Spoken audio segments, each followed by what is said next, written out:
Ang mabuting balita ng Panginoon, ayon kay San Lucas.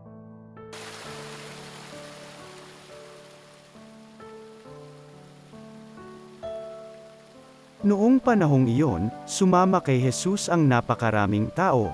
Humarap siya sa kanila at kanyang sinabi, "Hindi maaaring maging alagad ko ang sinumang umiibig sa kanyang ama at ina, asawa at mga anak, mga kapatid, at maging sa sarili niyang buhay ng higit sa akin. Ang sinumang hindi magpasa ng sariling krus at sumunod sa akin ay hindi maaaring maging alagad ko. Kung ang isa sa inyo'y nagbabalak magtayo ng tore, hindi ba uupo muna siya at tatayahin ang magugugol para malaman kung may sapat siyang salaping may pagpapatapos nyon? Baka mailagay ang mga pundasyon ngunit hindi naman maipatapos siya'y kukutsyain ng lahat ng makakakita nito. Sasabihin nila, nagsimulang magtayo ang taong ito pero hindi na ipatapos.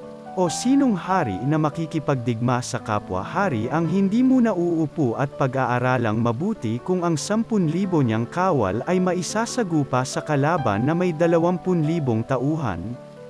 At kung hindi niya kaya, malayo pa ang kalaban ay magsusugo na siya ng mga kinatawan upang makipagkasundo.